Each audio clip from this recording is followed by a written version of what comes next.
Hello, everyone out there in Rumble X and YouTube land. Welcome back to Diego Knows. I, of course, am Diego. Yes, I'm back.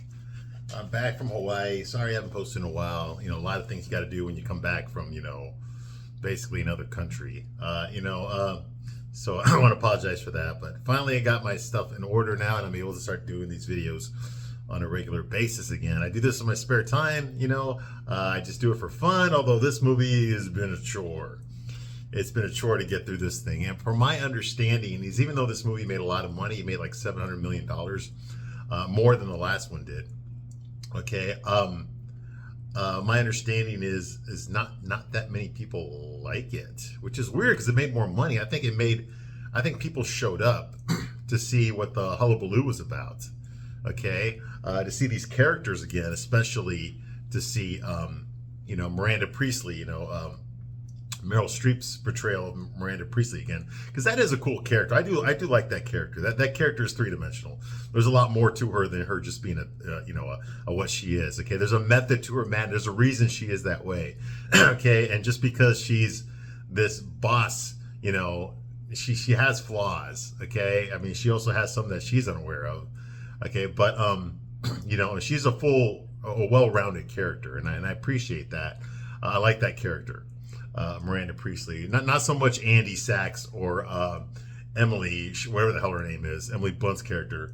I don't like them too much, but I do like the character of Miranda Priestley. I think Meryl Streep did a really good job with her, and she's fun to listen to. She's fun to look at, because she's always thinking.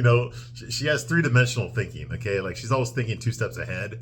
Her snide remarks, there's a meaning there's a hidden meaning in there. You just got to look for it, but it's there, so I like that character a lot. Okay. She's pompous. She's stuck on herself, but there's a reason she's that way, and, a lot of people want to be her. They want to have that kind of authority and power that she has. And in this movie, she does get humbled. She gets humbled.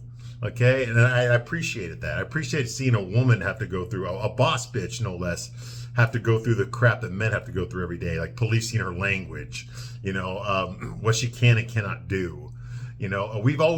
Hollywood loves to show us the male chauvinists, the men that abuse women. I remember a movie I saw, 9 to 5. There's a perfect example right there. Mr. Hart, Dabney Coleman's character in 9 to 5. That's the movie with Lily Tomlin, Jane Fonda, Dolly Parton, where they kidnap their boss, whatever. And he's a real big jerk. I mean, he deserves what he gets in that movie. But we see that a lot in TV shows and movies, especially when I was growing up. You always see the jerk. The woman was always the good one. The man was always the bad one, that kind of thing. The men were always, abusing. They were always sexually harassing women. They're doing all this kind of terrible, evil stuff. The bosses were doing that, and it was frowned upon. It was considered a bad thing, and women especially would love it when a man like that, a misogynist, a womanizer, a sexist, a sexual harasser, when a guy like that gets what's coming to him by the end, women, because they wish they could do that in their real lives. They wish that the men they see doing that in real life, a lot of times they get away with it. And it's like, if only, it could happen, if only,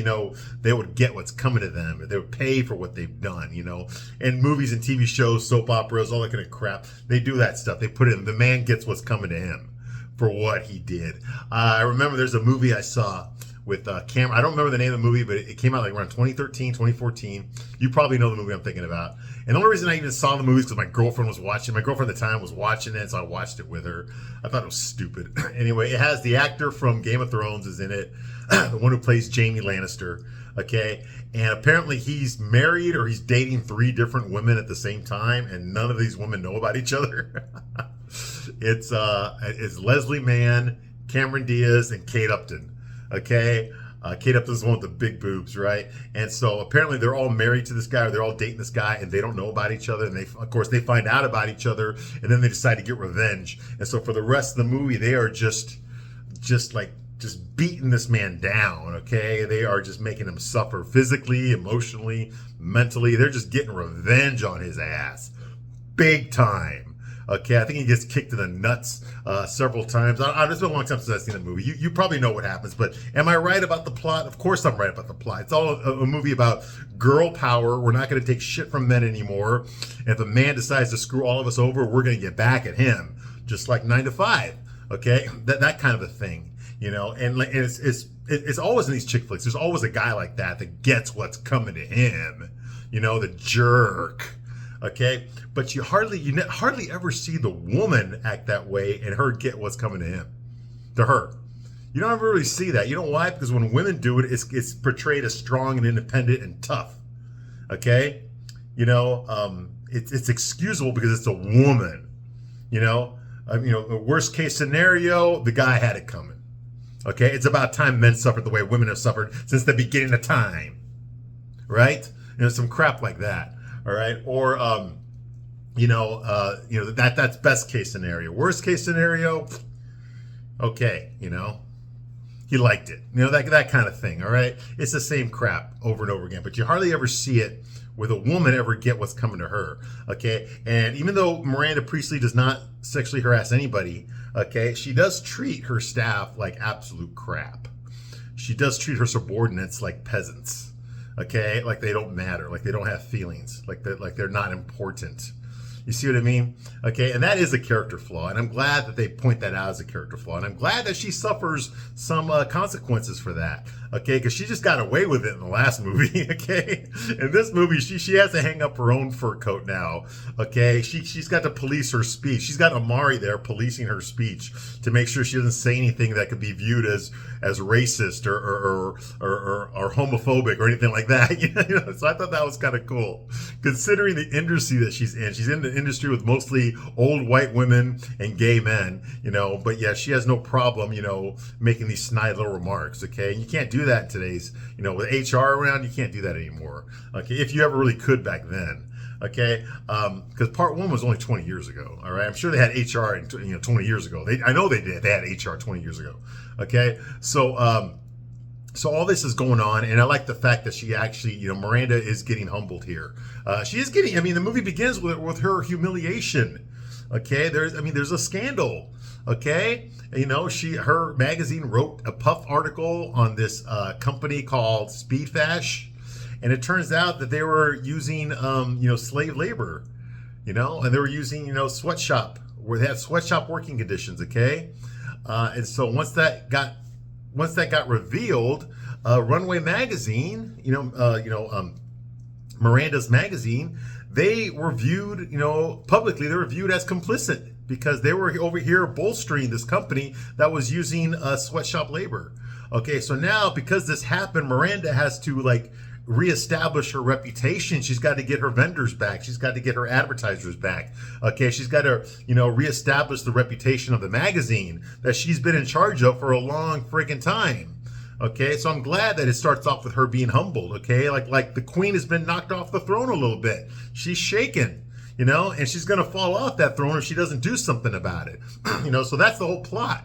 Okay, now the fact that Miranda Priestley is an insufferable, pompous, a woman, okay, there is something about that character that is likable, even lovable.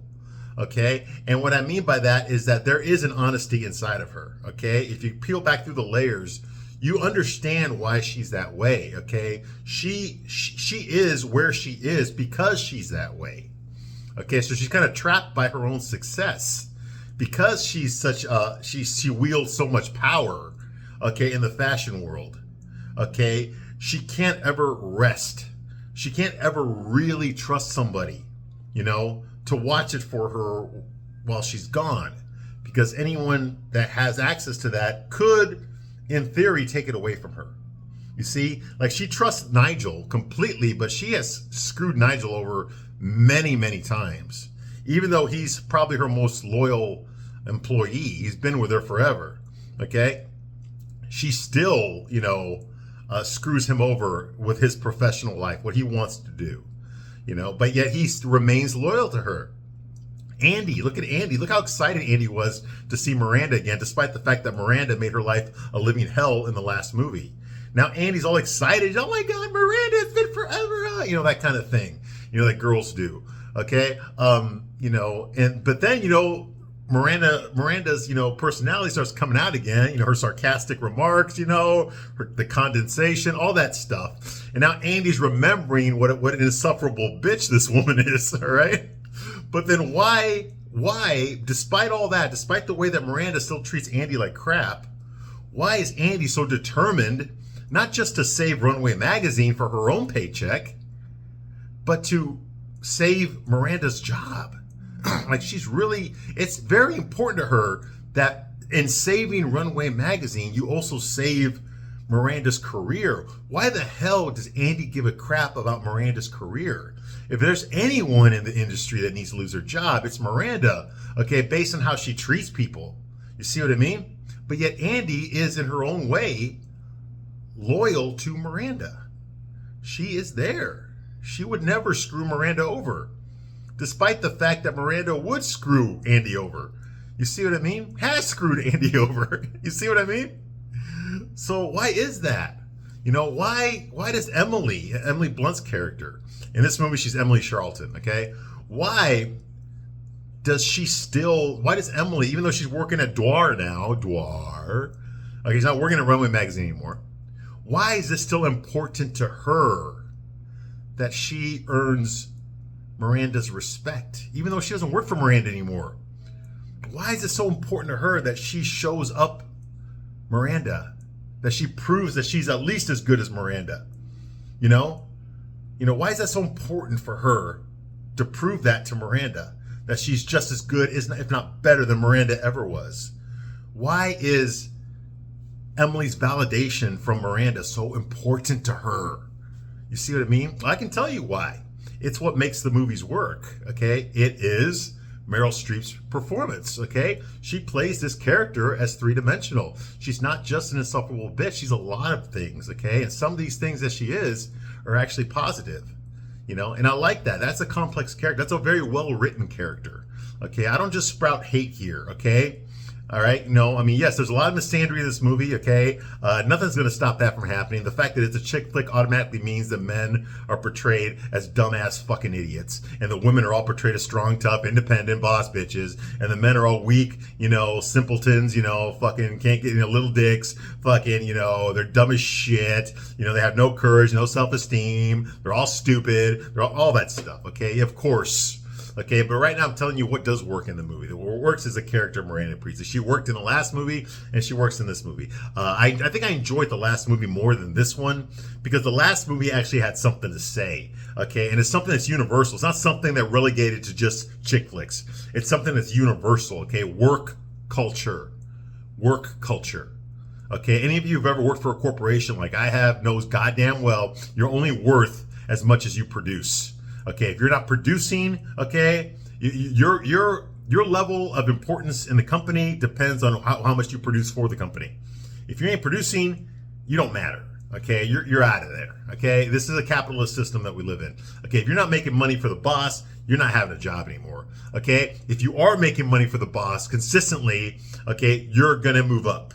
Okay, it's all about performance based. Okay, and I think that's what the last movie was about. It was about the dark side of capitalism. Okay, I know for liberals everything capitalist is dark, but what I mean is that for most of us, okay, yes, what are you willing to do to secure your job? What are you willing to do to prove that you deserve to be in that room? Okay, what have you done for me lately? That's basically what the last movie was about. What are you willing to sacrifice in order to make it to the top? Look at what Miranda has sacrificed. She sacrificed everything. Okay, her morals even, probably her humanity she sacrificed in order to get to where she is. Okay, she sure as hell sacrificed her husband. She sacrificed her children. Her personal life is gone. Her whole life is about Runway Magazine, and we saw the negative consequences of that in the last movie. That was the moral. And I think anybody, no matter what industry you're working in, okay, can relate to that. Can relate to when does the job become more important than the life? Are you married? Do you have children? Okay. Do you have hobbies? Are there things that you love? Are you willing to give all of that up so that you can advance in your career? I mean, what's the point of making money and providing for your family if you never get to see your family? If you never get to see your kids and you never get to see your wife, then why the fuck would you continue to work at a place that demands everything of you? You see what I mean? Some people are willing to make that choice, and that's the choice that Miranda Priestley made. That's why she is where she is. You see what I mean? And I thought that was a good message. Okay, like the people that start from nothing, that make it to the top. Okay, that's how they do it. They give up everything. There's nothing else more important than their career. To their own detriment, there's nothing more important than their career. You see what I mean?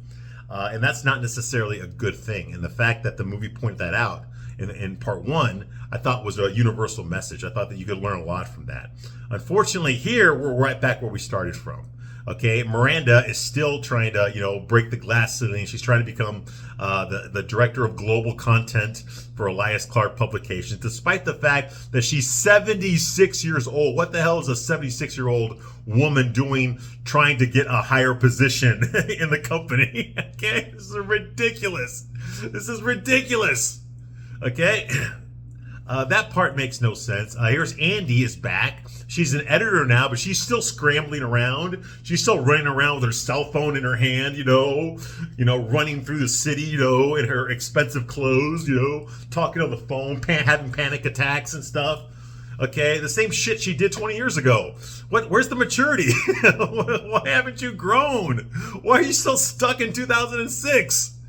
You see what I mean? You should know shit by now. You have a fucking secretary of your own. You should be delegating this shit. You see what I mean? So they had to diminish Andy in order to make her fit in this movie. Okay, Andy hasn't changed. She's still the same fucking person she was last time. You see, she's still a bitch. She's still thinking about herself. Still panicking and all concerned with Runway magazine. I mean, what the fuck? To me that's a regression. There's no progress here.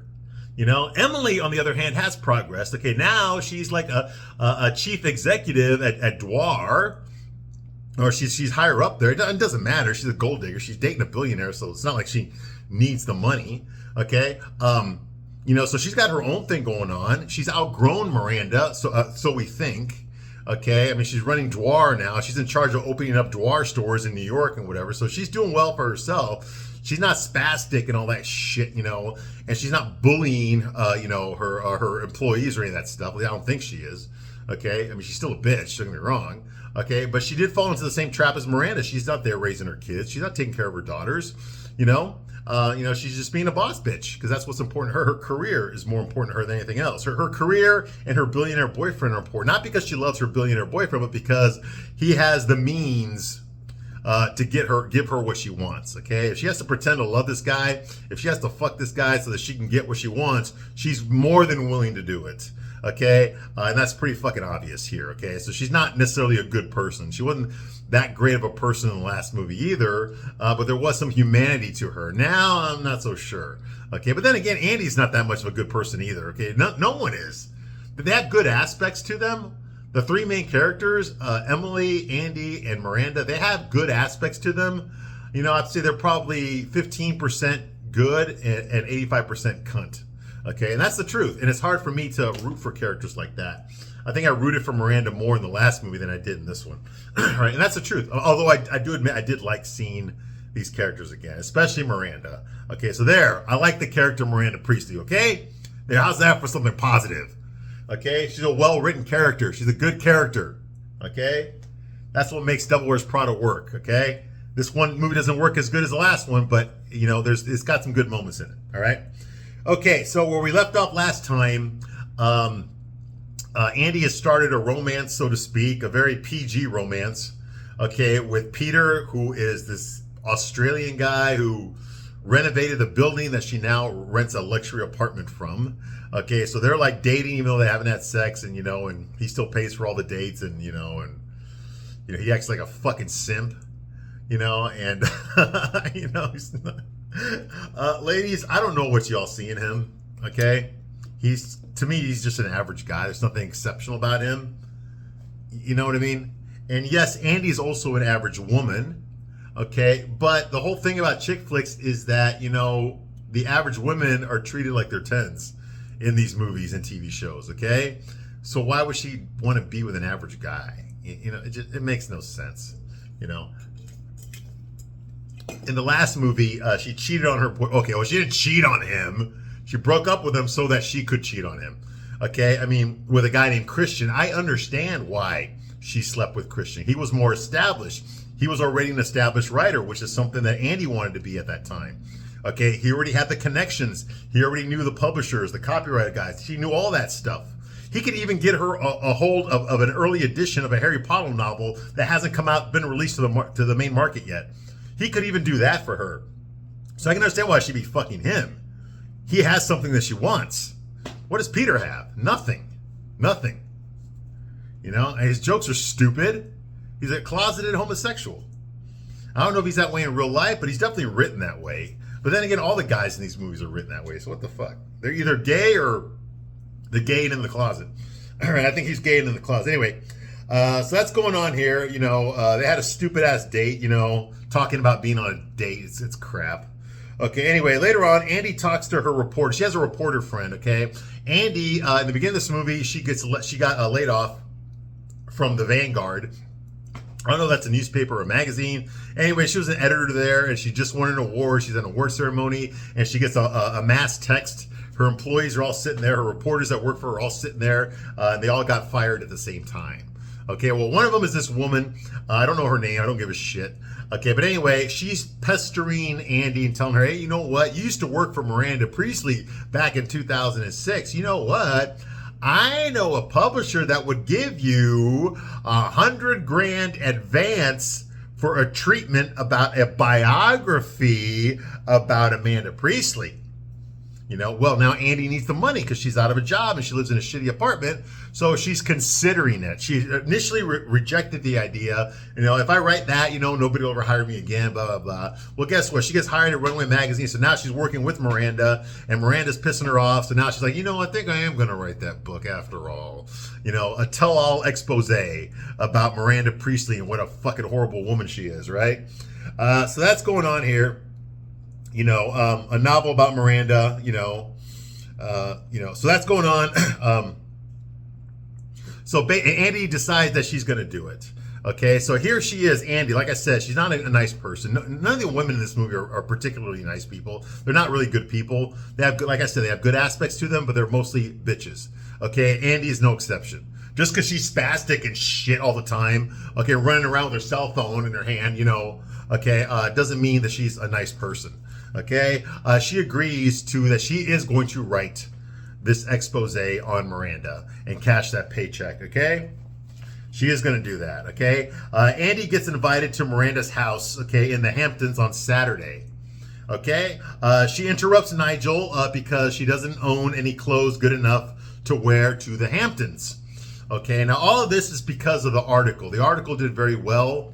Okay, the scandal I mentioned earlier. Well, Andy wrote some articles, basically mea culpa. Okay, the Runway Magazine accepted responsibility for writing those articles that were praising Speedfash when they should have been condemning them, and they're sorry about it. They apologize for it. They're accepting complete responsibility. They want to earn the reader's trust again. That's basically what Andy was in charge of doing when she got hired, was to basically fix this scandal, okay? Positive press instead of negative press, all right? Well, it worked because Andy managed, you know, by hook or crook, she managed to get an interview with Sasha Barnes, played by Lucy Liu, who is another boss bitch, but she got her billions from marrying a billionaire and then divorcing him, okay? And now she's fucking some other guy, which I'm pretty sure she was doing all along, because when she was married to this billionaire who was fat, okay? And now she's bragging about her fucking PhD in fucking anthropology and how she teaches, you know, and all this kind of like she does something important when her fucking ex-husband was a goddamn tech billionaire, which means he did the really important stuff.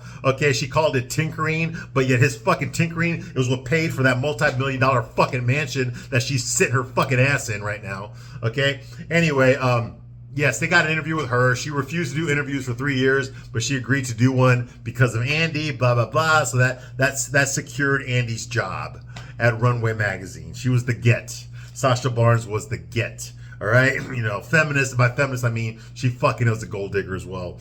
Anyway, so because of that, they're celebrating now because that magazine article did really well. The owner of Elias Clark Publications, the company that owns Runway Magazine, the owner's name is Irv Ravitz. He was the owner in the last movie as well. He's a big old Jewish guy. His son is like gonna inherit everything when he dies, which will happen soon. Okay, Irv Ravitz has been promising Miranda he's going to promote her to the position of director of global content for Elias Clark. That's going to happen soon. The scandal kind of like put her on shaky ground, but now it looks like the magazine's recovering, so it looks like the promotion is going to go through. So now Miranda, because Miranda owes Andy now for this, she invited Andy to her house in the Hamptons. That's where all the rich people have their houses in New York. Okay, so did P. Diddy. Okay, I know this shit because of Sex, and I watched every episode of Sex and the City, and I reviewed every episode of Sex and the City. All right, so that's going on. Okay, blah blah blah. Yeah. So she gets invited over to the Hamptons house, Miranda's house in the Hamptons. On Saturday, she goes to Nigel, okay, and asks him for some clothes because he's got the key to the room full of all these expensive designer clothes, which don't mean shit to me because I'm not fucking gay. Okay, he goes into the closet. Get it? He goes into the closet. He's gay. Goes in the closet. All right. Anyway, picks out her gay outfits, which they are gay. You know. And she says, I picked out a look for RBG and she slayed. That's what he says to her. I picked out a look for RBG and she slayed. He said that. Okay, yes, gay. Now, who the fuck is RBG? I don't even know. Does anybody know who RBG is? I don't know who that is. Of course I don't know who that is because I'm not a woman and I'm not fucking gay. Okay, but he does say that, all right? He calls like these outfits like weird like adjectives, like he calls one quiet luxury, Busanelli, Gabriella Hertz. Who the fuck are these people? I don't know. A custom Kelly or a terracotta. Who the fuck are these names? I don't know. I'm guessing these are designers, but I don't know and I don't give a shit. I'm just quoting what he says. I'm sure you know. I don't. All right? Okay. But Andy wants the stained glass window smock. She sees a smock that looks like a stained glass window, and that's what she wants. So she's ignoring Nigel, okay, and says, no, I want that, okay? Basically a stained glass window, a smock. And Nigel says, like, not a stain on it. In other words, don't get any fucking food on it because you have to bring these clothes back. I'm going to let you loan them. You don't own them. Okay, that kind of thing. All right? And she does, during this time, she is worried about her job security. And she's like, when can I finally relax? And not worry about losing my job at Runway. And Nigel just looks at me and goes like, when you're in the grave. Which I thought was pretty cool. That was a cool line. Okay, like it never ends. Like the stress never ever ends. Okay. Anyway, so she wears that stupid ass ugly smock on the bus to the Hamptons. Because I learned that in Sex and the City. Okay, to get to the Hamptons, you got to get on a bus. Okay, even if you're rich as shit, you still got to go to a bus with your luggage and get in line to get on the bus to go to the Hamptons. All right, so that's going on. Okay. She meets, when she gets to Miranda's house, she meets Miranda's husband. His name is Stuart Simmons. Who's the fucking actor that the play? I forgot. But anyway, and she meets Stuart Simmons there. Kenneth Branagh, he plays Stuart Simmons, okay? He's an actor, but he's mostly a director, especially Shakespearean stuff. He did like Hamlet back in the 90s. He did Much Ado About Nothing, okay? He was with Emma Thompson for a long time, I think. He's done a lot of shit. He's mostly a director. He directed the Thor movie from 2011, the one with Chris Hemsworth, the first Thor movie in the Marvel Cinematic Universe. He's been around. He's done a lot of things, all right?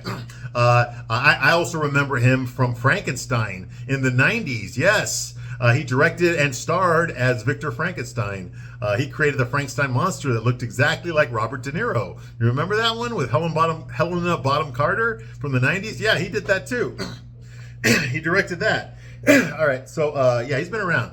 So that's Kenneth Branagh. He has a very small role, and he plays Miranda's simpy fucking limp dick soy boy husband, just like the last one. Oh no, her last husband wasn't a soy boy. He actually divorced her ass when she fucking wouldn't show up for dinner. So that's a man. Anyway, so that's going on here. She meets Stuart Simmons. Apparently, he's an orchestra musician, and Andy says that she listened to him on Spotify. so that she could know his music and shit, whatever. He's a composer or something, whatever. He doesn't compose shit in this movie. Okay, Andy mingles with real celebrities. Yes, there's real celebrities at this party. The problem is I'm not fucking gay, so I don't know who the fuck they are. And I'm not a fashion aficionado. I don't fucking read fashion magazines. I don't give two fucking shits. To me, it's all fucking gay. I don't follow who goes to the Met or what they're fucking wearing there, okay? I don't do that shit. Okay? So I don't give two fucks who these people are. They're just a bunch of ugly fucking Jewish and ugly fucking Italian. Old people. That's all I fucking see. All right? But I think there was one that Jenna Bush. Okay. I did recognize Jenna Bush, okay? Because her father was the president of the United States when he fucking sent me to the fucking Middle East, okay, when I was in the Marines, right? You know, yes. So I do remember her. I do recognize her. Jenna Bush, yes. Okay, Irv Ravitz is there. He's the guy that's the owner of Elias Clark Publications. He's there, the old Jewish guy I told you about. Okay, Miranda's boss, the one person that Miranda answers to. Everyone answers to Miranda. Miranda answers to him. Okay, and he is impressed by Andy as well because of that article that she wrote, saving the magazine from the scandal. Okay, and while she's eating there with him, she accidentally gets some food on the dress, you know, which she's promised Nigel she wouldn't do. She stains her dress at the lunch and she runs into the kitchen to clean it off. Okay, Miranda is there in her kitchen. And she tells Andy that Irv is going to announce her as the director, as the global head of content. The global head of content. That she already spoke to Irv and he is going to promote her officially to that position at 76 years old at his birthday party, which is like in a month.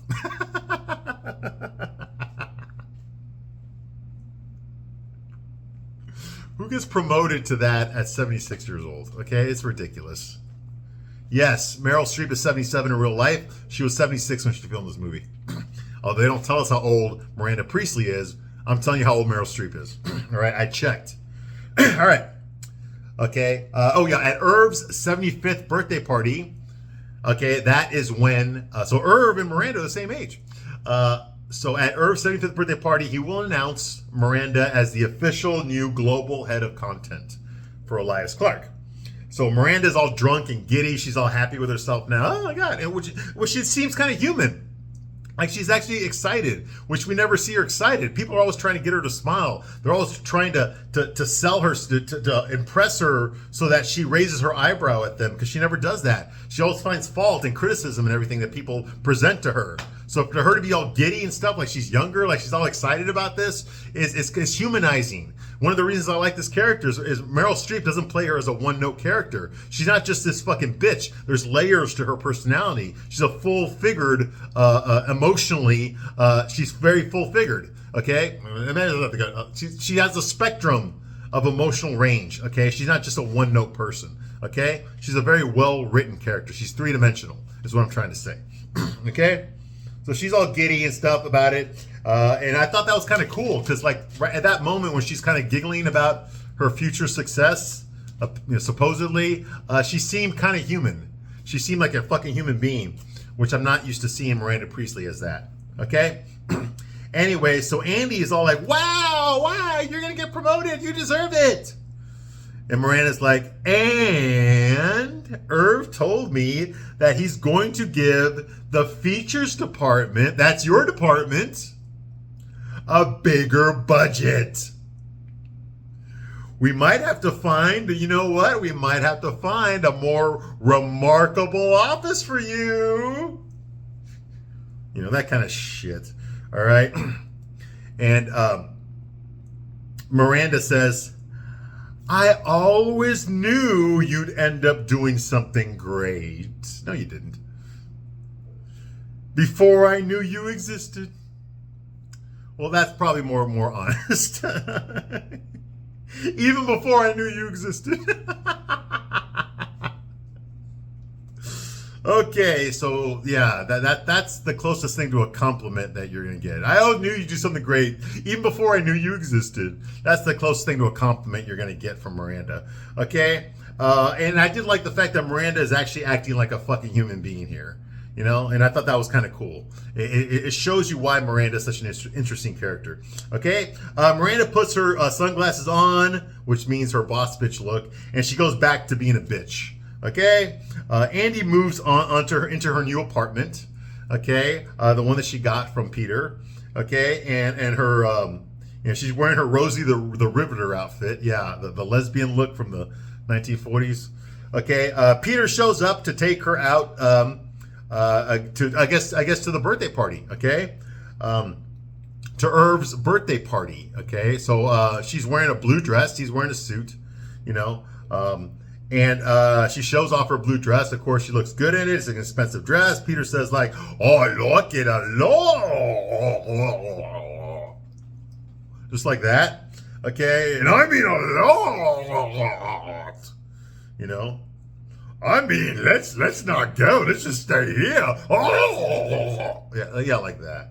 Because we know that's all men do that. That's all they ever do. Okay, and so they go to fucking Irv's birthday party, his 75th birthday party. Okay, and I'm gonna stop my review right there, but I will be back to continue my review of Devil Wears Prada 2, Electric Boogaloo. I thank you very much for watching this long. I will see you soon on the next one. Bye.